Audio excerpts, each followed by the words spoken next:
and the Talking Ball with Pat Leonard podcast here live in Indianapolis. Just spoke to Joe Schoen, Giants general manager, up on the podiums behind me. And then he also did a local scrum with the New York area reporters, columnists, analysts, etc.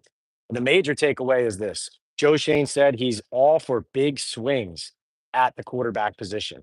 Shane, the Giants general manager entering year four, understands that it would be great, ideal to grow with a young quarterback, somebody who's going to be, the franchise QB for the next 15 years. Of course, a quarterback is in play when it comes to the NFL draft, the number 3 overall pick. And Shane said he's open to anything, drafting a QB there, trading up, trading back, or going best player available, not a quarterback potentially. He understands and acknowledges the existence of a free agent and trade quarterback market that he needs to be aware of and pursue. The fact of the matter is, I came away from this conversation with Joe Schoen believing that all doors are open, even all the way up to Matthew Stafford. Now, the way that this works, NFL fans and Giants fans, is that Joe Schoen can't stand there and say that he wants Matthew Stafford on the Giants or even Kirk Cousins on the Giants because these guys are still under contract with other teams at the moment. So he has to talk around those ideas, talk around his feelings about what type of QB he can add. Steve, Jacob, what's going on? Great to see you guys here. Thanks for jumping on in this impromptu live chat we have going here on the Talking Ball with Pat Leonard podcast and YouTube channel, PL on NFL. We are brought to you here, remember, by MyBookie, Estate 98 Coffee, Boom Chaga Mushroom Super Drink, and of course, Sal Loretta for men, menswear, and luxury tailoring in Bergen County, New Jersey. The promo code for my bookie is Pat's Picks for 50% match up to $2,000. Boom Chaga code is Talkin' Ball 25, or the QR code on any of the screens as you're watching our podcast episodes, including one that just dropped with Allen Robinson and Benny Fowler talking about their NFL Combine experience in 2014. Robinson told an amazing story about Tom Coughlin and how the Giants meeting went. Essentially said 3 to 5 minutes of lowlights of his blocking on the backside of plays. He was the reigning 2-time Big Ten wide receiver of the year at that point. Coughlin using his tough love, even in those combine meetings, that also helped get the Giants to Super Bowl victories. So a lot there, a lot of analysis. Go check that out. But Boom Chaga as well. Start feeling the difference at boomchaga.com. And already know it's Sal Loretta. Go to Sal Loretta, Bergen County, New Jersey, saloretta.com. And also Estate 98 Coffee. It's estate98.com/talking ball. And you're going to get an 80% offer there. All right, Michael, Chris, George, Kyler, what's up? Steve says, I feel like Joe says what he always says, nothing. And Chris says, how would you attack quarterback if it was you? I do feel Shane said a lot today, actually. And I agree with you. Sometimes general managers, people in these front offices, they can end up, doing the coach speak thing. And it happens.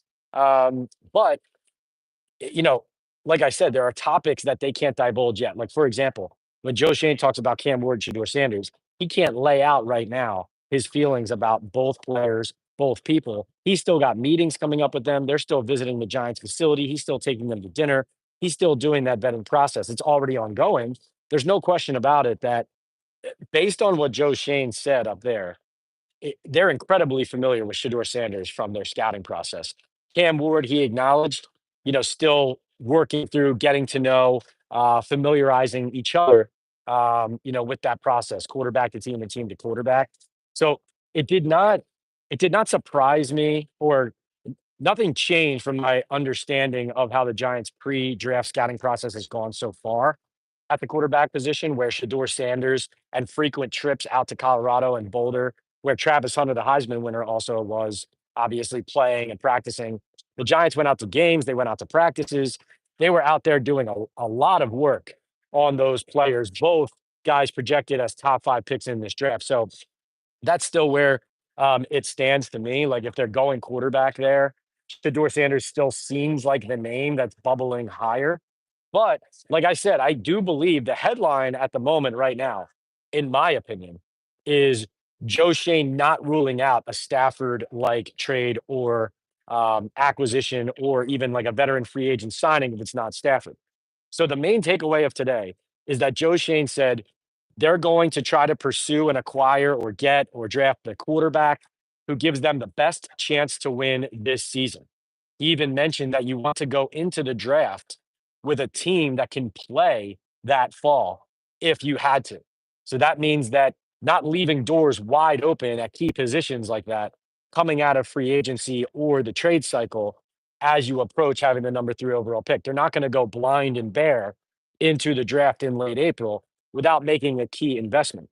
Now, Joe Shane did not say no to any of the key questions that you would have to answer yes to in order for Stafford to happen. So, would he be willing to make a major financial investment at quarterback, or would he rather be on a rookie quarterback contract? Joe Shane, in many ways, what his answer became there, he talked around it. He mentioned a lot of different things, but he said, we're trying to get the best quarterback. So he didn't say, I want to pay somebody $50 million a year. He's not going to negotiate against himself, but he didn't say, you know what? Like I even said, you just got out of a major investment at quarterback, a $40 million a year contract. Would you rather, not be beholden to something like that again? I came away from today feeling like if Matthew Stafford does not re-sign with the Rams, and if he is indeed available on the market, if the Rams are shopping him, that the Giants are players. Now, obviously, Adam Schefter told me on my podcast the Giants would not trade their number 3 overall pick. He said, no way in hell.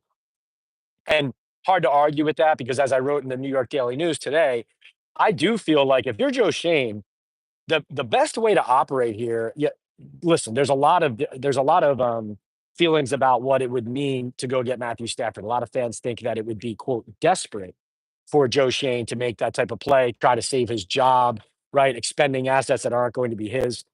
Now you could say, um, you could say that looking at where Joe Shane and the Giants stand, um, that you know drafting a quarterback and trying to play the long game is the you know more prudent, long term, financially sound option.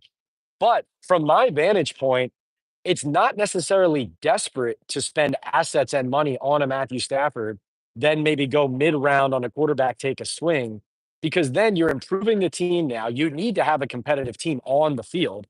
And you're also getting a best player available who helps your team now because your roster's far from good enough. Like, yes, I agree. Don't trade the number 3 overall pick this year in that Stafford trade. And you could argue that trading next year's one for Matthew Stafford would be a self-preservation move in the sense that, well, Joe Shane knows that if he trades this pick and he gets fired, it's somebody else's pick. It's not his. So what does he care, right? Is that a selfish move, right? But I just think you have to zoom out from it and get away from all the details, which is hard because we're talking about this every day. You guys are such passionate fans, and we know all the intricacies and all the issues that the Giants have had managing their team. But if you zoom out and you say, how can I assemble the best team for the Giants for 2025 as well as for the future, then it's hard to argue, in my opinion, with getting the best available quarterback, who is clearly Stafford, by the way. Like when Joe Shane says, we're trying to get the best quarterback available to make our team the best it can be, Matthew Stafford is that quarterback if he's available. There is no one else as good as him available in free agency or the draft. That's just a fact. Aaron Rodgers isn't. Sam Darnold isn't. Right? Name them. Derek Carr, Jameis Winston, all these guys. Cam Ward and Shador Sanders aren't there. You have plenty of people saying where they would stack in last year's draft. So to me, you know, it's a no-brainer from a standpoint of if I'm trying to assemble a Giants team that can win some games next year and also is building its roster and its talent level, that to me is the best way to do it. So, Chris, that's the answer to your question. Vinny G Man says, "What's up, Pat? Great content. Thank you, Vinny." George says, "I will see you at the owners' meeting next month. Look forward to that, George. Palm Beach, Florida. Can't wait." ZX says, "I subscribe." I appreciate that, ZX. One of our many loyal followers who helped us get over 4,000, which is a landmark number that we just crossed the other night on Talking Ball Live with Pat Leonard. I know I didn't advertise this one. You can notice I don't even have the overlay up, but this is me just going straight live here on YouTube right to you guys. I want to continue to do more of this. Grateful to my sponsors for enabling me to do this, and also grateful to the New York Daily News for having me and Antoine Staley out here covering the Giants, the Jets, and the entire NFL. Steve says the only problem I have with giving up a third overall pick is that what if we have a terrible year and Matthew retires? Yeah, Steve, I agree with you. I'm not giving up the number 3 overall pick in a trade. If it has to be the number 3 overall pick for that deal, I think it's hard to sign off on that because the bottom line is you need better players. You also need an offensive line for Matthew Stafford. You know, Joe Shane talked about the offensive line. He said um, that we have 4 starters coming back, that right guard is open. We'll see where we go there. I know Jake Kubis is a guy that the organization really likes. Will he be relied upon to step in and fill that void? Possibly, obviously a cheaper player. But then again, you can't just rely on that. The Giants, part of their issue has been talent on the offensive line. The other issue has been depth and decisions about who they're going to have ready and, up next if somebody goes down. They haven't made the right calls in either of those spots. So that's something to keep in mind is they do need to make significant investments there. All right. But Steve, I totally agree. If you're trading for Stafford, you're giving up next year's one, or you're giving up a compilation of second round picks and assets, plus maybe a player off of your roster. You're not giving up number 3 overall. I agree with that. John says Stafford is 37. You can't invest serious resources on a quarterback that old. There are very few quarterbacks that were effective in their upper 30s. Eli, for example. Well, Stafford is better at this age than Eli was, um, based on my recollection, right? As far as like how his talents have survived here. Um, I would say my biggest reservation with a Stafford investment is just making sure the offensive line is good enough so that, you're he's less mobile than what the Giants are used to having. So, you need to upgrade that line. That line needs to play better. Now, Joe Shane interestingly said he felt like the offensive line in the first 6 games of last year enough to play winning football. He also said Andrew Thomas is already out of his boot and looks like a monster in the weight room. Said several of the offensive linemen were in the weight room. What was it yesterday morning before the Giants came out here? Their whole contingent came out here. So, um, I don't agree with that evaluation of the offensive line. I think also there's the play. There's also I keep mentioning this, and I will continue to mention this. Their toughness needs to improve. Their nastiness needs to improve. I'm not saying the players aren't tough. They are obviously tough. These guys play through a lot, injuries, the amount of snaps they do, the wear and tear on their bodies. But what I am saying is that um, the attitude of your line and of your fronts, both offensive and defensive, needs to change and needs to improve. Brett says, I like Scoop Slam Kubus. Kubus, by the way, um, very good basketball player. I don't know if that's what you're referencing. Sign Fields and draft Hunter, says A Train, and then draft the old miss receiver and address the guys that protect the quarterback. There are obviously several different ways to accomplish this. A Train, the one thing I would say is, I mean, this is obviously an opinion, but the decision on Justin Fields, is that really the best option that they would have? Is Justin Fields the best option that the Giants would have? Like when listen to what Joe Shane is saying. When Joe Shane says that they want to get the best option available at quarterback and put that player in their lineup so that they compete right out of the gate in 2025. Justin Fields doesn't fall into that category. In fact, a lot of the quarterbacks available don't fall into that category. The only 2, in my opinion, who fall into that category that aren't in the draft are Kirk Cousins and Matthew Stafford. And the only 2 in the draft that seemingly that could, but obviously they could have a higher opinion of like a Quinn Ewers or a Jackson Dart, and they could surprise everybody.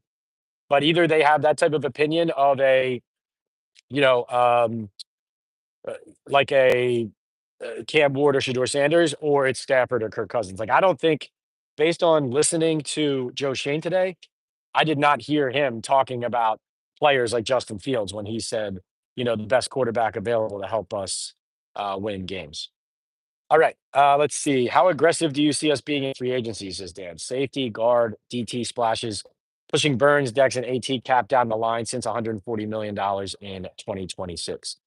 Yeah, Joe Shane actually was asked by and was asked about whether the Giants are going to start inviting and acclimating to the Philadelphia Eagles model of attaching void years to many of their contracts, especially their bigger contracts to spread out the cap and kind of push the money down the line, and whether that would be connected to the Giants' sale of 10 up to 10% to a minority stakeholder. Um, he did say that's something they're looking at, that somebody sent him something the other day that they're one of only two teams who doesn't have any void years and any contracts on their roster at the moment. Again, I think that points to an investment like a player like Matthew Stafford. I think that points to them maybe spending more money on a player like that, even at that age, than people would be expecting. So, as far as how do they pursue free agency, will they make splashes? This is a strong defensive tackle class. I do think, based on their lack of depth on the interior, I would look at similar to quarterback, where it feels like they need to add a veteran and some kind of young developmental player. I think defensive tackle is the same way on this roster. So I think you need to go both a veteran route and draft route at that position because Leonard Williams, Ashawn Robinson, the Giants weren't even up to full snuff with those guys in the building. But without them, they really suffered. And Dexter is a great player, but it's left a lot to be desired last year on the interior. And yes, they have to address safety. Right guard's the position that Joe has continued to bring up. As I said, Kubis is a player they like on the interior, a guy they like in the building. But you can't just rely on, oh, we'll slide this guy up who we like, he'll continue to develop. You do need to make investments there. And obviously, across the board on the line, things need to improve. Shane would not answer directly about Evan Neal. I want to say that I thought I caught an inkling of him being close to admitting there's conversations about him moving inside, but he did not say that. He said that's a conversation they're going to have in the next couple weeks.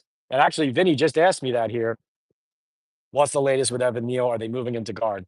I listen. I thought they were going to do it last year. Shane didn't rule it out, so it's very possible that they end up doing it. They should. They absolutely should. Savage Steve says, hypothetically, if we got Stafford, would you draft a quarterback third? Because what says you're going to be drafting this high again? Steve, I would say very simply, you do if you believe one of these guys is going to change your franchise, and you don't if you don't. And that was something that Shane said at the podium. Shane did say this, which I liked hearing. He said, at number three overall, like we're not going to just draft a quarterback to draft a quarterback. You know, um, they're not going to just draft a QB to say, hey, we got one. They're going to draft one if they think he's going to change their team and their franchise. And if they don't, they're going to spend that pick on something else. Let's see. Um, Brett says addressing that penalty on special teams on Kudus. Yes. No. Young player learning.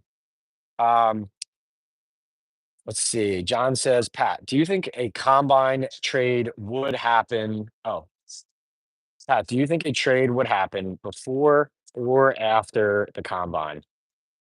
Let's see. Um, Joe Shane actually mentioned that he talked about how he referenced so two things he referenced for good context here about how he might operate. One, he said that as far as the timing of trades has gone, he referenced the Jets making a trade with the Colts for Sam Darnold in late March, early April, several years ago, and he mentioned the Bears trade happening closer to early March or mid March than late March, early April, a couple years back. So he essentially gave us a timeline of post combine. If that would be related to a draft trade more so. As far as Stafford, though, this is going to be a key week. You've seen the reporting ramp up on that. The reporting on Matthew Stafford has, of course, been that he wants a big time contract, no secret there, that his agent and he will be here to negotiate with the Rams on a potential new deal here in Indianapolis. So I think that would be a quicker timeline to a potential trade because if the Rams and Stafford can't work anything out here, they're also in town conceivably to have those conversations with other teams. So that report, that simultaneous report, there was one that said the Rams have given him the opportunity to speak to other teams, and his agent the opportunity to talk to other teams to gauge the interest in the trade market and the value that he could get on a contract somewhere else. And then also you have the Rams negotiating with him. So to me, John, specifically not about a quarterback trade up in the draft trade, but a Matthew Stafford potential trade, I think could happen sooner rather than later because either the Rams are going to resolve it here or more conversations are going to occur simultaneous, essentially, these nights and these days um, to work something out. So I think it would be something sooner than later. Now I have reported and talked about this already, but to reiterate what we talked about on Talking Ball Live the other day, I have heard reliably that Aaron Rodgers is trying hard, very much wants the Rams if that job comes open. Right, he's not obviously Matthew Stafford's under contract there, but that Aaron Rodgers not only could end up with the Rams if Stafford leaves, but also that he would bring people with him. So you have to imagine that Devontae Adams would be in that group, among others. So that is what I'm hearing. That if Stafford gets traded and is not with the Rams, Aaron Rodgers gunning for that opportunity and that match with Sean McVay and would bring others. So imagine what the Rams could look like maybe with Puka Nakua, Devontae Adams, and Aaron Rodgers next year instead of Matthew Stafford and whoever they plan to add once they get rid of Cooper Cup. Let's see. Oh, the other thing that Shane referenced was John Schneider, the Seattle Seahawks general manager, taking several swings at quarterback before landing Russell Wilson as a third round pick, making trades, draft picks. And so, he was adamant today that it's about going big and going often at the quarterback positions. George says Joe is about to go crazy this offseason. He doesn't want to lose his job. Dan says, awesome answer. Thanks, Pat. You got it. Well, George, that's what I think it's an interesting balance and dynamic because I don't think that uh, how do I say this? I believe that in this case, in this case, I do believe that Joe Shane's self-interest and the Giants' interests can align, is how I see it.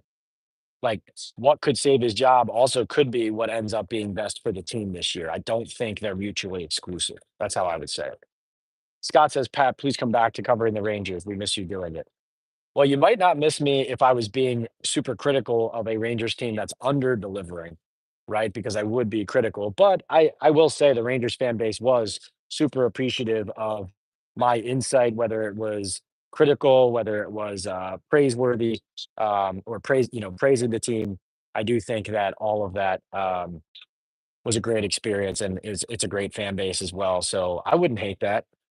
Hey, hey, Scott, maybe one day talking ball with Pat Leonard as a hockey section, and maybe we get back into the Rangers a little bit. What do you think of that? Dan says no chance we go into this season with Banks as CB1, right? Right, no chance. NFL Giant says, man, listen, point blank period. Nobody's falling for all that team sympathy BS. Get a quarterback period. Just complete the damn O line. I mean, nobody is going to keep dealing with this trend of inconsistency, no doubt. John says, even if the offensive line was decent, according to Shane, the first part of last year, it was paper thin in depth. What are the Giants going to do to address depth on both lines? Got to use that cap space and the draft on that. I've said this before, and I'll say this again. It's a shame.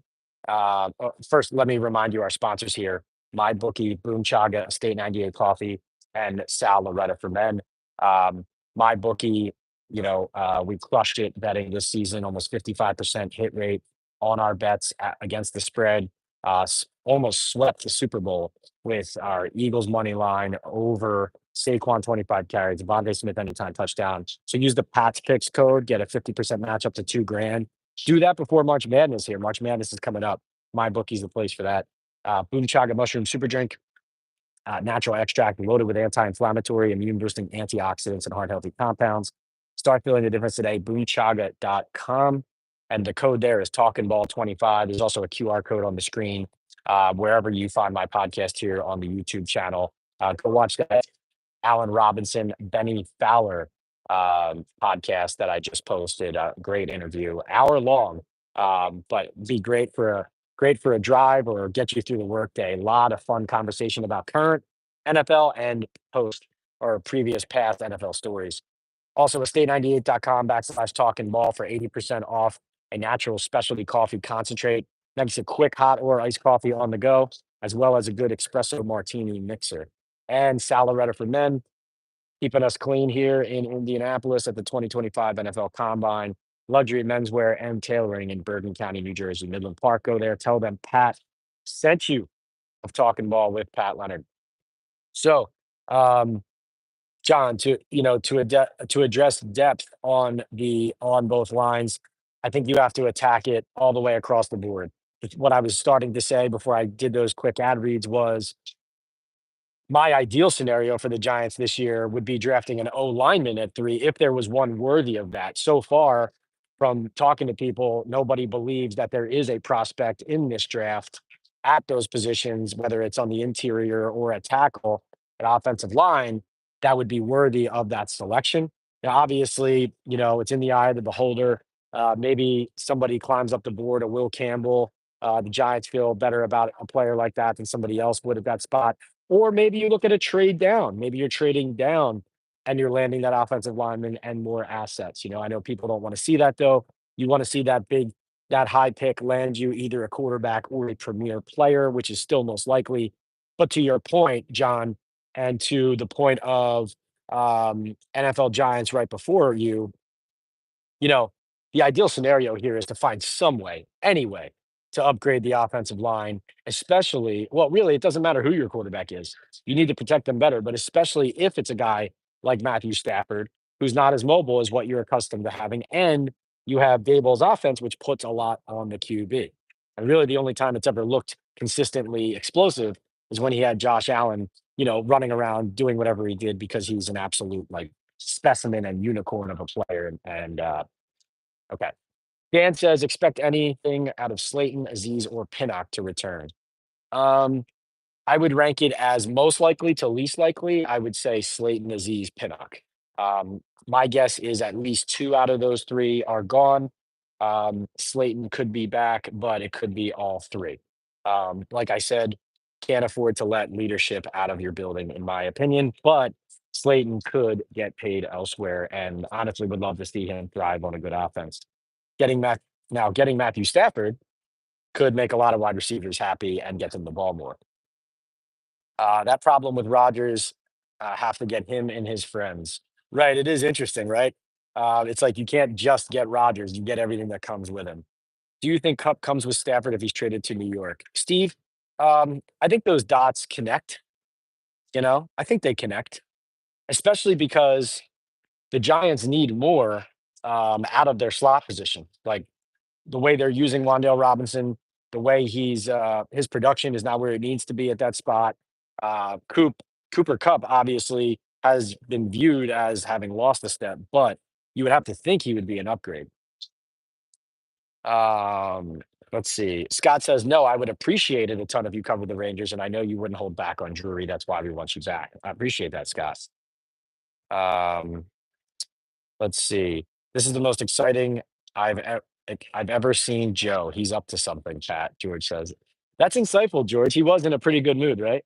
I agree. I think listen, I've been telling you guys Stafford could happen. I do think it could happen. Um, Scott, you can DM me on Instagram. Go to Instagram and direct message me, and I will receive it. I have to like accept it or whatever, but I will see your direct message on Instagram. We can DM there. And just so you know, more is coming on Talking Ball as far as ways to communicate directly with me, more so than just like an IG DM every once in a while. I have a lot of ideas coming up. So we'll keep you updated on that. All right. George says, Pat, you should do baseball as well. Appreciate that. Hey, like I said, maybe talking ball one day does baseball, does hockey, does football. What draft and free agents will make the Giants win more next season? Derek, digging more on that as we speak. Like once I'm off of here, I'm writing a story for the Daily News on this, and I'm going to be digging on um, on exactly what you're talking about, and have more news and nuggets hopefully in the coming hours as well as days on specific players. I would say I said this the other day, but Baron Sorrell, Texas edge rusher, is a guy that they spent a lot of time on at the Senior Bowl. Zudu as swing tackle with an injury prone Andrew Thomas was malpractice, says Dan. I trust and believe in Joe, but some decisions are baffling. Trenches, trenches, trenches. Yeah, there's just a lot of evidence that they can't make the right decision at some key spots. Um, Mara needs to give us all medium Pepsis again for enduring the DJ saga, says Danny Dudge. Can we expect a McFadden or Jermaine extension this offseason? Dan, I haven't heard anything on that. Jermaine Illuminor? They just paid Jermaine Illuminor. I don't know. Illuminor was Shane said he liked how he played at the beginning of last year, and likes him on their line. I want to see more there, both as a locker room presence as well as a player. Haven't heard anything on that front. 5 years is a long time in today's NFL to roll out a bad QB unchallenged, says Danny does, no doubt. Dr. Garrett says, hi, Pat. Don't like any of these win now moves. Every one of these has backfired, set the team back. When will they learn? Yeah, I mean, I'm not standing here saying that the Giants would be a great team if they got Matthew Stafford. So I do agree with you there. It's not like, because clearly the Giants, Joe Shane, I mean, I think they always do, and they seem to, again, have a higher opinion of their team than most others do. So I don't disagree with you. I don't know if it would work because, like I said, you trade for Stafford, let's say you draft Abdul Carter or Travis Hunter, you still need to, um, you know, continue to spend the right money in free agency and draft the right players, build the roster well enough so you're competitive in a tough division. You have to win some games early. And above all, like I said, you have to protect your quarterback, right? So, um, there's a lot of, you're right.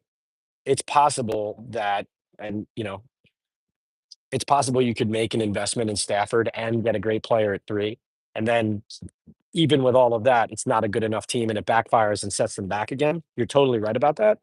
Um, but I do think they're in a position where you're just at this point trying to assemble the best team you can.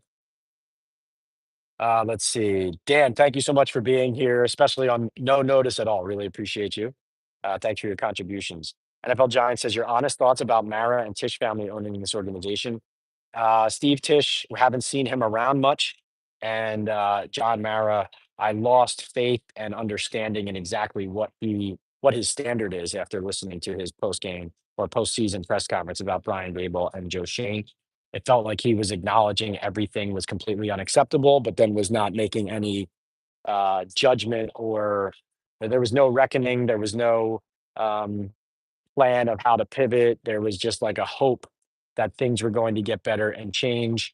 I think that his pleasure with Joe Shane's improved process is colored in part by watching Dave Gettleman operate for 4 years. So I just don't, I don't, I think that, I can't stand here and tell you, here's the owner who could buy the Giants from them and then everything would be better. But there's no doubt about it. I mean, this is kind of entrenched now in what the Giants are and part of why they haven't succeeded. But like this goes all the way up to ownership, right? We talk about Shane, we talk about Dable, we talk about players, but it starts with the ownership's poor decisions. Like I said, I do think Tish being more disconnected from the public, like from the outside looking in, Tish seemingly being more disconnected from those final decisions, in particular, not even being in that meeting that John Mara described with Joe Shane and Brian Dable. To me, I think that's a huge factor in Dable and Shane even being back, because Tish is always the one who, if John Mara is trying to do right by or give a little bit of a longer leash to the human element of it, Tish can be like a no nonsense hard liner, which is what you need in this business. So that would be my answer there. I don't have interest in Russell Wilson, Danny Duds, as a cheap bridge. But he was a better option last year than what the Giants trotted out there, right? Like, in other words, he played better for Pittsburgh than Drew Lock played for the Giants as the backup. But he wasn't going to be the backup. They had Jones as the starter. Also, would Brian Dable have gotten the most out of Russell Wilson, or more, as much out of Russell Wilson as Arthur Smith did? That's the other question. A2 says, in my opinion, Giants are easily the top three worst run organizations in pro sports. Yeah, there's very little they have done right recently. And Joe Shane, honestly, he was asked about like mistakes he made last year and what he could change about his process, and he kind of said that he wouldn't change much. He just essentially said, "I wouldn't change much. It's just a lot of it didn't work out, but I can't change that now." So maybe a little less arrogant than in the past, but still kind of holding his ground on still believing in the process. Dud says, I think by Mara not firing Shane and Dable, it meant he himself played a significant role in the failures. You are correct on that. That is very well said. And that's really what the Giants are as an organization, Danny. That's how they operate. That's why the talk of meddling, how much Lamar is involved, the ownership, et cetera. It's impossible to separate ownership from how they operate. I blame him for the DJ saga, says Danny. You can tell Mara really wanted him to work out, no doubt. It sounds like John Mara did not have the final say in the decision to keep Dable and Shane, says John. More like the decision was made by the entire Mara family, with Tim having massive input. I do think Tim McDonald, the nephew, who seems very close with Shane, I do think there's a strong relationship there. And part of my belief, um, I would say my educated conjecture is that that relationship has gone a long way to solidifying Shane as a part of the Giants still believing in him and his process. So yeah, reminder, we are brought to you here by my bookie, Boom Chaga Mushroom Super Drink, Estate 98 Coffee, and Sal Loretta for men. Sal Loretta gets me looking right for these NFL combines and the Super Bowl when we were on Radio Row in New Orleans. Now we're out here in Indianapolis. Go to saloretta.com. It's in Midland Park, New Jersey. Luxury menswear and tailoring. Tell them Pat sent you. Go into the store there in Midland Park in Bergen County. Also brought to you by my bookie. Get a 50% match on your first deposit, all the way up to $2,000 for March Madness coming up here. Um, you're going to use the promo code Pat's Picks. And like I said, won you guys a bunch of money if you were telling me throughout the NFL season. We continue to roll through the Super Bowl and on. So go to mybookie.ag. A lot of offerings and different ways to play, not just your standard betting site. And if you want to win big and not just win, go to MyBookie. That's where you want to go. Also, Boom Chaga Mushroom Super Drink, natural extract loaded with anti-inflammatory, immune-boosting antioxidants and hard, healthy compounds. You can easily pour the natural liquid supplement into any of your favorite drinks. I put mine in my coffee every morning and immediately feel the difference. I personally feel a post-workout like energy boost with Boom. Chaga also has the ability to lower cholesterol, reduce inflammation, and improve immune and heart health with its beta-glucans and antioxidants. Go to boomchaga.com and place your first order with the code TalkinBall25 or access it through the QR code on your screen, and you'll get 25% off your first order on the subscribe and save option. Start feeling the difference today at boomchaga.com. And Estate 98 Coffee, obviously, estate98.com/talking ball. You're going to want to go there and get an 80% off offer. It's a banger. Go get it. Exclusive offer there for a natural specialty coffee concentrate that makes a quick cup of hot or cold coffee, as well as great espresso martini mixer. Estate98.com/talking ball. We will be doing another, at least one more Talking Ball Live this week. Maybe even a couple podcast episodes coming from guests who are here in Indianapolis. I brought part of my setup with me. Looking forward to that. Oh, Patrick says, happy birthday tomorrow. Appreciate you so much. Thank you so much. Turning the big 41 tomorrow. Actually, that was a lot of fun on our last live chat. Our Estate 98 trivia giveaway was how old am I turning on Wednesday, February 26th. And it lasted about 10 minutes before somebody got it right. Everybody guessed every number in the 30s. There were 40s. There were even some early 50s thrown in. One guy said I was 18. Finally, somebody guessed 41, but thank you so much for that. Really appreciate you, Paps. And last but not least, NFL Giants says great work. Love the content. Love you all for being here. Thank you so much for joining.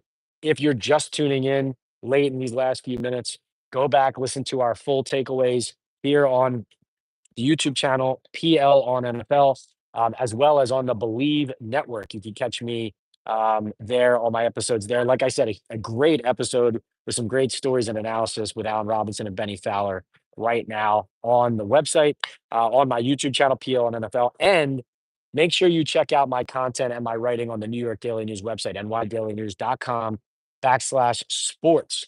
Go there, read my story right now as I'm crafting my next one. Go get my story and my analysis on why Joe Shane going Stafford and a player at 3 could be the best way to build the best team coming into this morning. And then you will see my analysis and insight, more context and quotes from Joe Shane coming on where I think things go from here after talking to him directly in Indianapolis. And just so you guys know, we talked to Joe Shane up at one of these podiums as a group. And that was just not just people who cover the Giants all the time, but anybody could participate. And then we also went behind some of these curtains to a back room, and a bunch of the local writers got to ask and reporters got to ask more questions of Shane directly. Had about another 15 minutes with him after that. So probably about a half hour total. Grateful to Joe Shane and the Giants for doing that. Um, really appreciate him and them doing that and sharing. And like I said, if you missed it, the primary takeaway today is that Joe Shane said he's in for taking big swings at quarterback, and he did not rule out paying a lot of money for one and trading for one. And he said even if they're looking at quarterbacks in the draft, they want to have the best QB in place for their team to start this season. The best quarterback potentially available right now is Matthew Stafford. Until the Rams renegotiate with him and get a contract extension done, that's the name to watch. I'm telling you, that's the name to watch. Aaron Rodgers, the name to watch to the Rams if the Stafford things comes down, whether it's the Giants or somebody else. A2 says 41 on going 35. Appreciate you. Raymond says Giants were very successful by drafting in the trenches. When they went away from that, pass rush and solid O line wins championships. Giants were successful by drafting in the trenches. Then they went away from that. But pass rush and solid O line wins championships like 1986, 1990, 2007, 2011. Totally agree with you, Raymond. And Amani Toomer, if you haven't watched that episode, go back and watch my episode with Amani Toomer. That's what Amani said. He said, stop saying it's not the offensive line and it's not about the trenches. Yes, it is. He said, you can get away with an okay quarterback if your lines are great and dominant. John points out, don't forget to like and share. That's a great point. Don't forget to hit that like button while we are live right now. If you didn't already, please hit that like button, that thumbs up button, that engagement while we are live. Helps us continue to grow here on YouTube, on Talking Ball with Pat Leonard on the Believe Network. That really helps a lot. Also, reminder for future lives, you can purchase super chats or super stickers to elevate your question to the top of the chat. Chris points out, how do I read your work? Go to nydailynews.com/sports.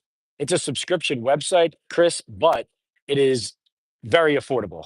I don't want to use the word cheap, but the Daily News is not expensive to subscribe to.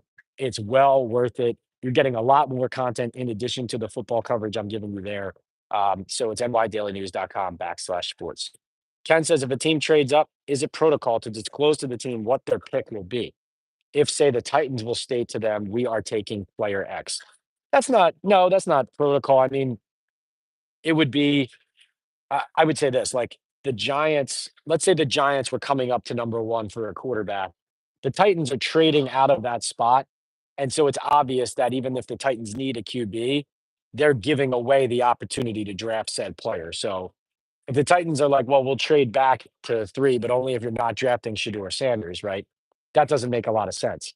But let's say the Titans are trading back to three and they're looking at an Abdul Carter specifically.